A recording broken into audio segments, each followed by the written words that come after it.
আচ্ছা, বলেন তো বাংলাদেশে বর্তমানে রিজার্ভ কত? আচ্ছা, রিজার্ভ কেন দরকার হয়? আচ্ছা, আপনার লাইফে কোনো কি রিজার্ভ আছে? আচ্ছা, এই যে রিজার্ভ নিয়ে এত কথা বলছি, আজকের এই ভিডিওটা হচ্ছে রিজার্ভ নিয়ে। আচ্ছা, রিজার্ভ এমন একটা জিনিস যে আপনার লাইফে ইমার্জেন্সি সময়গুলোতে খুব কাজে দেবে। যেমন বাংলাদেশের বর্তমান রিজার্ভ হচ্ছে 24.3 বিলিয়ন ইউএস ডলার। এটা কেন দরকার?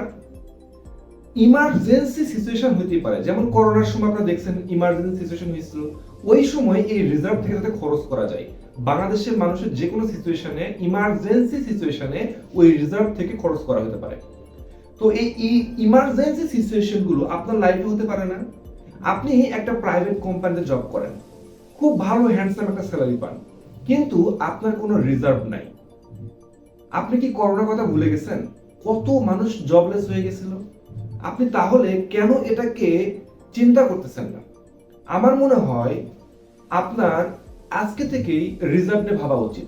প্রত্যেকটা মানুষের 3 থেকে 6 মাসের একটা রিজার্ভ থাকা দরকার, যেটা যে কোনো ইমার্জেন্সি সিচুয়েশনে আপনি সেটা কাজে লাগাতে পারবেন। আপনি যদি এই রিজার্ভ নিয়ে আগে থেকেই ভেবে থাকেন, তাহলে দেখবেন আপনি নেক্সট টাইমে আপনি যখন আপনি বিজনেস নিয়ে চিন্তা করবেন, তখন খুব সহজে আপনাকে এই রিজার্ভটা হেল্প করবে। তাছাড়াও প্রত্যেকটা মানুষের ইমার্জেন্সি সিচুয়েশন আসতেই পারে, তখন কিন্তু এই রিজার্ভটা খুব হেল্পফুল